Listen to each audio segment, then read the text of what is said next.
Mga kauturan, tiyo naman sa atong pagpamalandong sa pulong sa Ginoo. Kagini makita sa Mateo Kapitulo 3, alin sa 1 tubtob sa 12.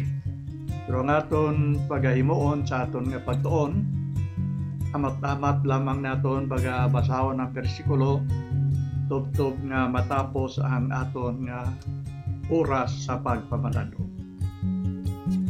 Ang Mateo Kapitulo 3, alin sa 1 tubtob sa 12, nagahambal ini sa isa ka pag-alagad sang isa ka tawo nga ginngalanan kay John the Baptist. So siguro aton anay tanawon kung sino ini si John the Baptist, agud nga maapresyar naton kung ano ang iya ginpanudlo sang siya nagapang-alagad padri sa kalibutan. Si John the Baptist, ang iya sining ginikanan, si Zacarias, kag si Zacarias isa ka pari nga nagapang-alagad sa templo, kag ang iya nanay si Elizabeth. Kag ining duha ka mag-asawa, mga tigulang na kag hindi na pwede nga makabata. Pero sang dito si Zacarias sa templo, nagahimo sang Dios ng ilikuton, subo nga pare, ang anghel nagpalapit sa iya, kag nagahambal sa iya nga makabata pa sila, kag ilang bata nga lanan kay John. Kag ini si Elizabeth nga iya nga nanay, parente ini ni Mary, nga nanay man ni Jesus Christ. Kung ano kalapit ang ilang pagkaparintihanay, ang Bible wala naghambal. Posible first cousin, second cousin, ang ilang relasyon. Kag si John the Baptist, kung tanawon mo ang ilang pagkatao, kay si Jesus Christ iya anak sa Diyos, kung isipon naton ang pagkaanak sa Diyos, si Kristo amo ang nagtuga kay John. Pero kung tanaw naton ang ilang pagkatao, si John the Baptist magulang sing 6 kabulan kay Jesus Christ. So amo ni ang background ni John the Baptist nga aton pagatanawon sa sini nga hapon. Una tanawon naton kung ano ang ginapanghambal, ginawali o kung ginatudlo ni John the Baptist siyang pagsugod, pagpangalagad sa Ginoo. So tanawon nato ang 2 ka bersikulo sa Mateo 3, 1 kag 2, nagasilindri. Sa sadtong mga adlaw, nagabot si John the Baptist, nga nagawali sa disyerto sang Judea. Nagsiling siya, magbiya kamo sang inyo mga sala, kay ang ginarian sang langit malapit na. So amo ini ang iyang hambal. Nagapanudlo siya, nagwali siya, kag ang siling niya, magbiya kamo sang inyo mga sala, kay ang ginharian sang langit malapit na. Ang pulong magbiya kamo sang inyo mga sala, sa isa ka pulong maghinulsol kamo. So amo na ang tuno sa iyang ginapanghambal. Kag madamo nga mga tao nga nagpalapit didto kay John the Baptist agod magpamati sang iya mga ginatudlo. Kay sadto nga panahon, ang mga Hudiyo, Jewish people, malawig na nga wala makabati sang pulong sang Dios o kon ang mensahe sang Dios. Kay man sadto nga tion, mga 400 na ka mga tinuig nga ang Dios wala na naghambal sa ila paagi sa mga propeta. Kay sadto nga panahon, ang Dios nagahambal sa mga propeta kung ano ang iyang mensahe nga igapaabot sa iyang mga katawhan nga Israelinhon o kon mga Hudiyo. Pero mga 400 na ka mga tinuig, wala na sila makabati. Ginatawag na nga 400 silent years. Kag karon aring naglutaw si John the Baptist nga nabal-an nila nga nagapanudlo, kag ang ila pagkilala nga si John the Baptist amo ang propeta nga ginsugo sang Dios sa paghambal sa ila. So madamo nga mga tawo nga nagkadto didto, alin sa Jerusalem, iban pa nga probinsya nga nakabalo nga si John ara nagawali. So amo ni ang background niya nga kadamo sang mga tawo nga nagkadto agod magpamati siyang ginhambal. Kag amo ni ang iyang ginhambal nga dapat kamo maghinulsol sang inyo mga sala. Kag ini nga mga tawo nga naghinulsol sang ila mga sala, gin-challenge ni John the Baptist nga magpabautiso, magpa-submit sa ilang kaugalingon into water baptism. Kagaton tanaw naman diri ang mga sunod nga mga verses. Tanaw naton ang 5 pagkadto naman sa 6, kag akon basahon liwat nga nagasiling, ang mga tawo nagdugok sa iya halin sa Jerusalem, halin sa bug-os nga probinsya sang Judea, kag halin sa mga duog sa palibot sang suba sang Jordan. Gintuad nila ang ila mga sala, kag ginbautisoan sila niya sa Jordan. Okay, natabo amo ini kay si John the Baptist nagpanudlo man nga dapat sila hinulsol sa ila mga sala. Ang Bible nagatudlo naman sa aton, sa akon ginbasa bag-o lang, nga mga tawo nga nakabati naghinulsol sang ilang mga sala kag nagpabautiso sila. Kay man ang lugar ginatawag diri nga suba sang Jordan. Didto si John nagbaptize sa mga tawo nga naghinulsol sang ilang mga sala. May atagon kita diri nga mga kamatuoran, kag dapat manaton ini bantayan sa aton kaugalingon, nga ang tawo nga nagtuo amo inang tawo nga naghinulsol sa ilang sala kag nagbaton kay Kristo. So ang tawo nga nagtuo na kag naghinulsol sa ilang sala kag nagbaton kay Kristo, ang sunod niya nga paghimuon, suno sa ginatudlo ni John, magpabautiso siya sa tubig. Ang ginahambal diri ni John nga baptism, bautiso ini sa tubig.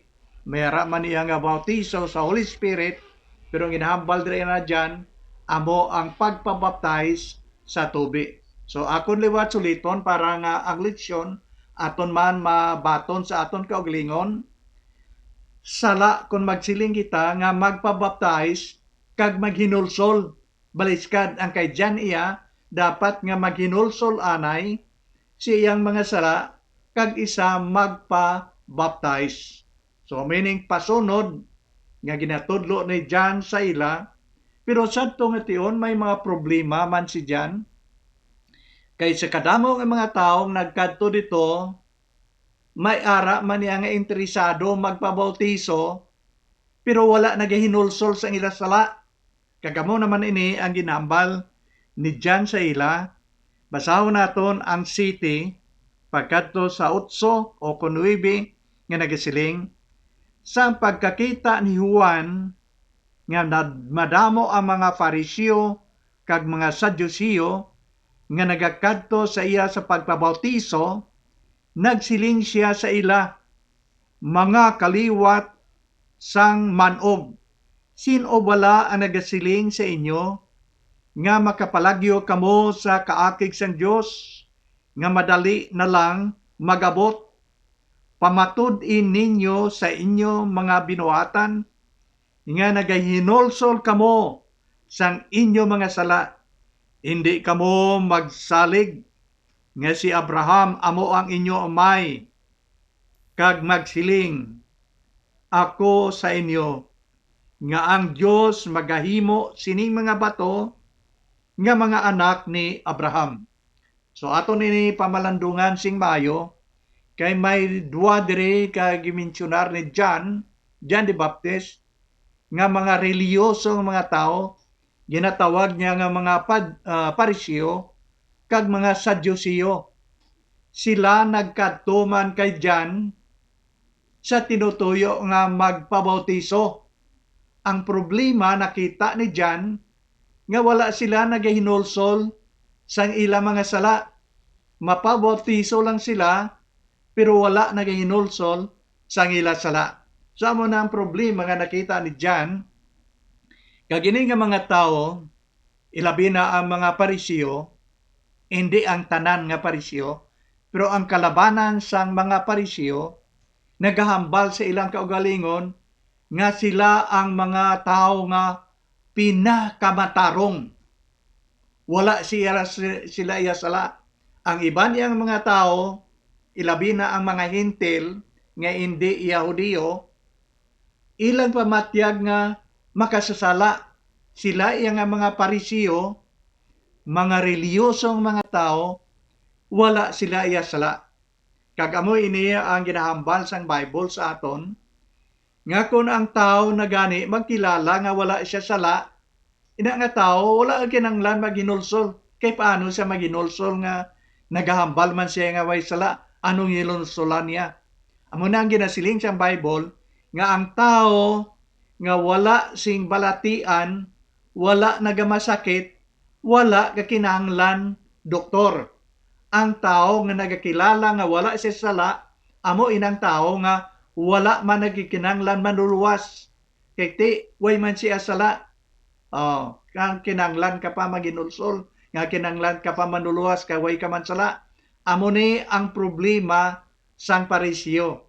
Nagkadto sila kay John, mapabaptahin sila, wala sila naghinulsol, kay nagakilala man sila, nga wala sila iya sala. Problema ina, bisan pa during the time of Jesus Christ, kay may mga madamo siya nga Pariseo nga nasugata nga nagapakamatarong sa ilang kaugalingon, kagining mga tao para kay Kristo makasasala man. Sila lang iya amo ang nagkilala nga sila iya matarong, ang iban iya mga tao makasasala, pero ang pananaw iya ni Kristo katulad sang pananaw ni John, ini nga mga tao mga makasasala man. Tanaw naton ang mga iban nga bahin sa balaan nga kasulatan nga nagapakita sa aton kung ano ini nga sahi sa mga tao ang ginatawag sa Bible nga mga Pariseo. Makita naton sa Lucas 18, iladabi naged sa 9 pakadto sa 14, may ara dira nga duwa ka tawo, ang isa iya tax collector, ang isa Pariseo. Didto sila nagsulod sa templo kag nagpangamuyo. Mayo man to tani kay ang tuyo nila magpangamuyo sa Ginoo. Pero ang Pariseo nga nagakilala nga siya ang matarong, sang didto na sa sulod sa templo o kung simbahan kag nagpangamuyo, amo ini ang pangamuyo niya. Nya Ginoo, salamat gid kay ako ya matarong, kag hindi ako ya parehas sing iban nga mga tao. Ang iban nga mga tao mga tikasan, mga hakog, mga babaydor, kung sa aton makasasala ang iban. Sinya ako iya, isa ka tao nga matarong, nagapuasa ako kadua gid sa isa ka semana. Kag siling niya Ginoo, ako iya matarong gid kay nagahatag ako sang tanan ko nga mga ikanapulo sa simbahan, 10% sa income ginahatag niya tanan. Amo nang hambal niya siyang pagpangamuyo sa Ginoo. Kag siya salamat gid Ginoo kay hindi kuya pareha sinang isa, kay man duwa sila to mo tax collector, hindi ako sinaya pareha sa iya, ngay na nga tao ya makasasala. Pero ang tax collector nga dito man sa templo, nagduko siyang ulo, nagpamukpok siyang dughan, tanda siyang paghinulsol, kag nagsiling siya sa Dios. Nya Ginoo, kaluoy kag patawara ako, isa ka tawo nga makasasala. Kag kabalo ka kung anong siling sang Bible, nagpauli ining duwa, nagwa sila sa templo, kag nagpauli nga ining tax collector amo ang ginpatawad sang Dios kay siya naginulsol. Samtang tong isa iya ang ginasugid niya sa Dios nga siya matarong nga tao. So amin nakita ni Kristo panahon niya sang nagapanudlo man siya. Kag amo ni ang ginapakita sang Dios sa aton kabangdanan nga si John the Baptist wala magbaptize sa mga Pariseo kag Sadyuseo kay wala man sila nagahinulsol sang ila mga sala. Isa pagid kapanahon nanuod gyapon sang Pariseo nga ginahambal sang Dios sa aton agod mahangpan naton maayo kung naa si John nga nagpalapit na gid siya, wala niya ginbautizuhan. Si Kristo nagtudlo sa aton sang isa pagid ka sugilanon anungod sang Pariseo. Nga ini nga mga Pariseo ginkondenar sang Dios bisan anon pa nila sugid nga sila matarong. Si Kristo naghambal.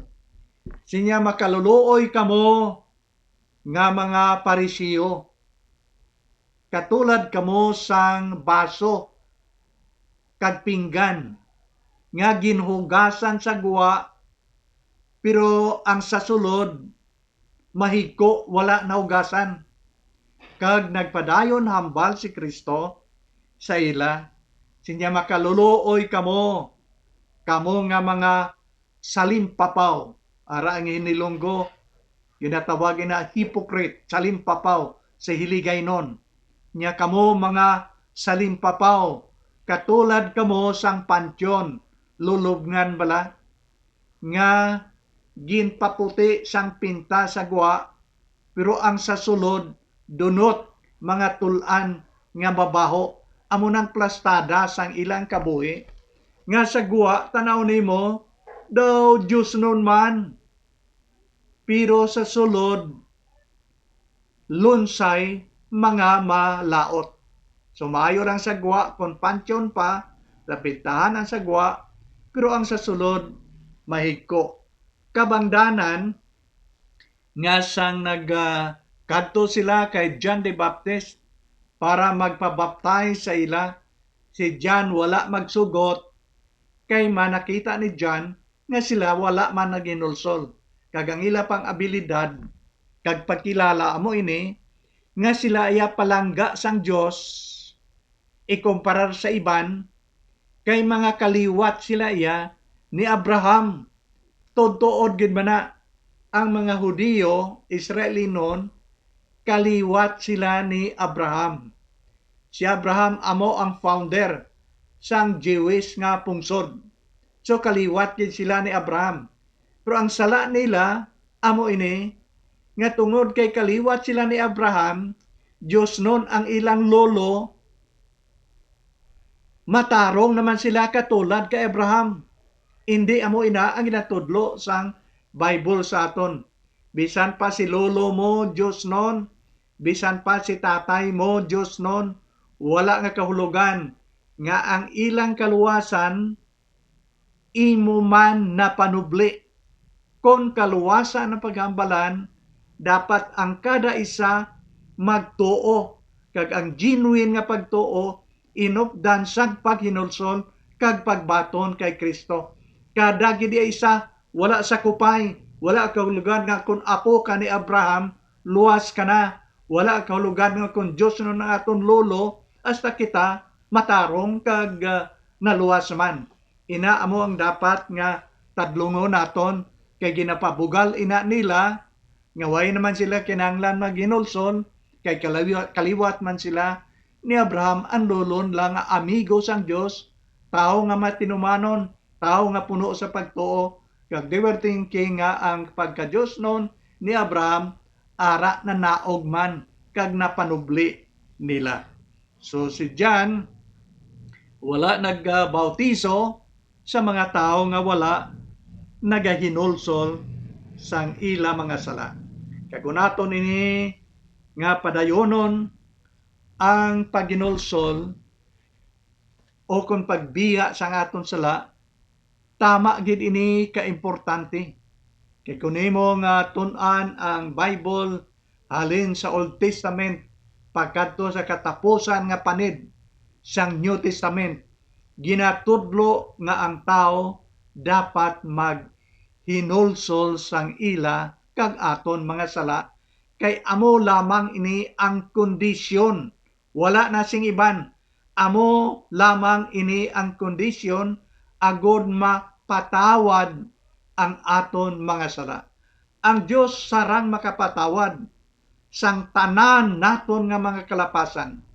Pero ang hindi masarangan sang Dios sa pagpatawad, amo ina ang sala nga wala naton ginahinulsulan. Amo ina ang sala nga wala naton ginbiyaan. So ang Bible nagapanawag nga dapat kita maghinulsol kay amo ina ang kondisyon sa Dios nga hinulsulan na patawaron niya kita kung hinulsulan naton ang aton mga sala. In fact, ang Bible nagatudlo sa aton kag nagasiling nga kung ituad naton ang aton mga sala, ang Dios sarang makapatawad kag magatinlo sang tanan naton nga kalapasan. Magapatinlo siya sang aton mga kalapasan kung ituad, kung hinulsulan naton ang aton mga kalapasan. Amoy na nga nagsiling ako, ang kondisyon sang Dios amoy ni nga siya magapatawad sa aton kung hinulsulan naton ang aton mga sala. Kag sidya nagpadayon sa paghambal sa ila nga tama gid kapiligroso sang kabuhi sang tao nga wala nagahinulsol sa iyang sala. Aton basahon ang bersikulo 10 pagkadto sa 12 kag nagsiling diri ang Bible, ang wasay handa na sa pag-utod sang kahoy sa iyagid nga puno. Ang tagsa-tagsa kakahoy nga wala nagapamunga sing maayo pagatapson kag ihaboy sa kalayo. Nagabautiso ako sa inyo sa tubig sa pagpakilala nga nagahinulsol kamo. Pero ang nagakari nga dason sa akon magabautiso sa inyo sa Espiritu kag sa kalayo. Gamhanan pa siya sa akon kag hindi gani ako takos bisan pa sa bitbit sang iya sandalyas. Ginauyatan na niya ang iya inugpahangin sa pagpain sang tinggas sa upa. Dayon pagatipuno niya ang tinggas siyang tambubo, pero pagasunugo niya ang upa sa kalayo nga hindi gid mapalong. Yari diri ang warning nga ginhambal ni John the Baptist sa aton nga aton man ini makita sa iban nga bahin sang balaan nga kasulatan. Ang siling ni John ini nagahambal sang paghukom. Sinya ara na ang wasay. Aks bala. Ambot kun ano pa ang termino sina kay ang mga pamantanon daw wala na nagagamit sang pulo nga wasay, siguro parakol. Nya ara na ang wasay, ang aks, ang parakol. Nataga na sa puno sang kahoy. Kung sa aton pa ulot do na ina nga kahoy. Dali na lang ina nga tumbahon. Ara na nga wasay, ara na ang aks, nataga na.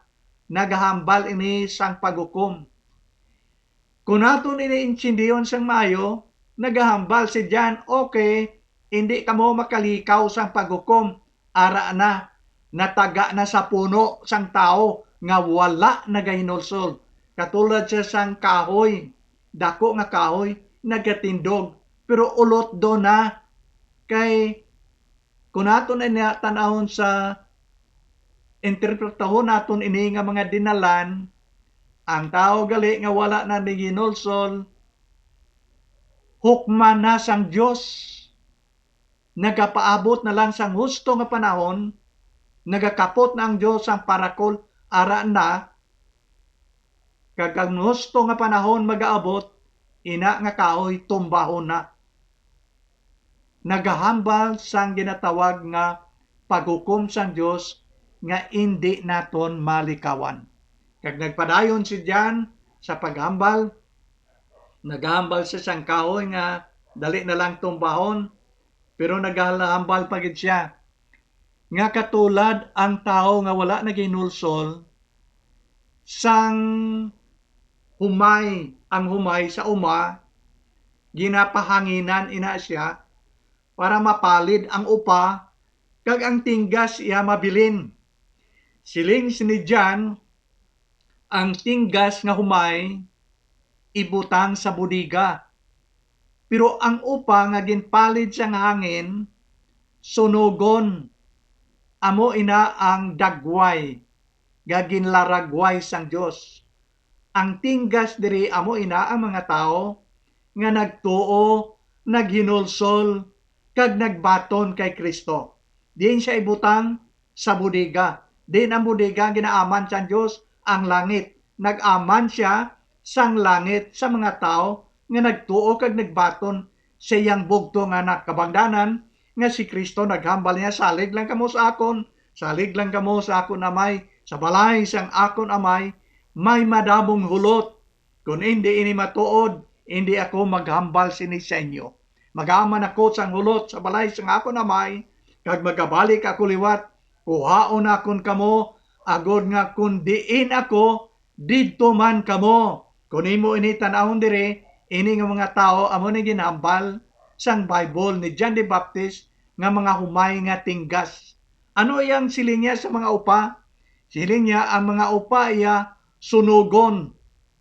Kung imo naman ibalik ang pagtuon sa Biblia, mayara ginatawag nga impyerno. Diin igabutang ang tanan nga nagsikway kay Kristo. Ginatawag ina ni John nga mga upa, hindi tinggas, ini sila sunugon. Dito sa linaw sang kalayo, nga ginatawag kalayo nga wala nagauntat, kundi ginasakit ang tanan nga yara sa impyerno. Ang impyerno ginaman sang Dios kay Satanas kag sa tanan yang sumulunod. Pero ang langit ginaman sang Dios sa tanan nga nagtuo, naginulsol kag nagbaton kay Kristo sulod sa ilang tagipuson. Katapusan akon pagbasahon ang isa ka bersikulo nga dapat mabatyagan naton ini, agod nga maaman ang aton kaugalingon kag hindi katulad sang kita sang upa nga palidon kag sunugon. Ang siling sang Bible sa Lucas 13 versikulo 3, diri nagasiling ako sa inyo. Kabalo ka kasi nagambal sini si Jesus Christ. Ginsulat ni Lucas. Nagasiling ako sa inyo nga kung hindi kamo magbiya sa pagpakasala, mapatay man kamo subong sa ila. Mapatay man kamo subong sa ila. Nagasiling si Jesus Christ kay man may ang background sini, may grupo nga taga Galilea nga nagkadto kay Kristo kag nagreport nga may aksidente to, may nagkalapatay to. Kag ang ilang huna-huna nga ini nga mga tao nga nagka-aksidente kag nagkalapatay, bilang nagkalapatay sila kay damo sila sala. Ginhambalan sila ni Kristo, hindi. Nagapati bala kamo sila ni Kristo, Nga ini nga mga tao nagkalapatay, kay damo sila sala, siling ni Kristo sa ila, kung hindi kamo maginulsol, magkalapatay man kamo, parehas sa ila. Kagini nga mga pulong, dapat nga hupta naton, una sa tanan, hindi kita magbatyag, nga ang iba niya mga tao makasasala, kaginsilutan sila sa Diyos, kita ya matarong kay way kita iya ginsilutan kay buhi pi kita hasta subong. Ang siling ni Kristo hindi parehas lang kamo, kung hindi kamo maghinulsol sa inyo sala, kamo paga silutan man sa kamatayon. So aton tingbon diri ang ginhambal sang Bible paagi kay John the Baptist nga nagwali sadto nga panahon kag aton manakaptan subong. Pagpangwali ni John the Baptist, ingya siling magbiya kamo sang inyong mga sala kag magpabautiso kamo. Amo na ang minsay, liputon talang. Ang dapat bautisohan ang tao nga naghinulsol sang ila sala. Ang iba niya karon nagbaliskad na, mapabaptay sila nga wala naghinulsol, kay hinulsolan lang nila kuno ilang sala, tapos nga mabautisohan na sila. Nga daw ginainto na mong Ginoo. Ginoo, mahinulsol lang ko tapos ni. Hindi, siling siyang Bible nga ang tao dapat anay maghinulsol sa iyang sala kag magpabautiso. Ang mga Sadyusiyo kag Parisi wala ginbautisohan ni John kay wala sila naghinulsol sa ilang mga sala. So ginatadlong naton ini nga mga kamatuoran subong. Kag ang katapusan nga akon mahambal katulad sang ginwali man ni Pedro sa Acts chapter 2, tapos nag-abot ang balaan ng Espiritu, nakahambal sila sa mga lain-lain nga lingwahe, ang balaan ng Espiritu nagtungtong sa ilang mga ulo, nga daw mga kalayo, kag si John nagtindog kag nagwali, sang paghinulsol, katulad man sang ginhambal ni John the Baptist, paghinulsol, kag mga tao nagpamangkot kay San Pedro sa Acts chapter 2, makita nimo ang record. Siling sa mga tao, ano ang buhato namon karon? Ang sabat ni San Pedro sa ilamo ini, maghinulsol kamo sa inyong sala, kung sa aton pa, magbiya kamo sang inyo mga sala, kag magpabautiso kamo sa ngalan ni Ginoong Hesukristo. Kag sadto gid nga tion, 3,000 ka mga tao ang ginbautisohan sang mga apostoles. Pero aton tanawon sing maayo ang siling ni San Pedro, maghinulsol anay kamo kag magpabautiso sa ngalan ni Kristo. Ang resulta, 3,000 ang nagpabaptize. Ini amo ang ginatudlo sang Dios sa aton, kag kon ang tao maghinulsol na siyang sala, dapat mag-submit siya siyang kaugalingon into water baptism. Mga utod, kung ikaw nagtuo na, naghinulsol sa imong sala, kag nagbaton kay Kristo sa imong kabuhi, kag hindi ikaw magpabaptize, anong rason mo nga hindi ka magpabaptize? Siguro kung hindi ako magsala, mayara man nga mga tao nga naghinulsol na, nakabato na sa ilang sala, nakabato na kay Kristo, hindi sila magpabaptize, kay nahadlok sila nga mag-alagad sang maminatud-on dira sa Ginoo. Kay man ang tao nga magpabaptize, amo ina ang tao nga nagasiling, Ginoo, sugod karon, ako mag-aalagad na sa imo, sang maminatud-on nga pag-alagad, nga wala sing pugong-pugong. Pero ang tao nga hindi magpabaptize, nagapandua-dua pa siya, kag dapo pa ang ginaulikda niya sa kalibutan nga himuon kabangdanan nga hindi niya magamit ang bug-ot siyang kabuhi sa pag-alagad sa Ginoo kabangdanan nga hindi siya magpabaptize. Pero ginahangkat nakon kamo nga ang tao nga malipayon sulod siyang tagpusoon, amo ang tao nga matinumanon, masinulondon sang Dios kag nagaalagad sing hugot nga pag-alagad dira sa Ginoo. Kabay nga sundo naton ang plano kag kabubuton sang Dios aton mga kabuhi. Kag nabilin kag malipod naton na kabuhi subong aton gamiton sa pag-alagad sa pagkigugma sa Dios nga una nga nagpagigugma sa aton. Madamong salamat kag siliwat kabay nga ang Dios magpakamayo gid kag maghatag siyang Dios nun nga pagidait sa aton tanan.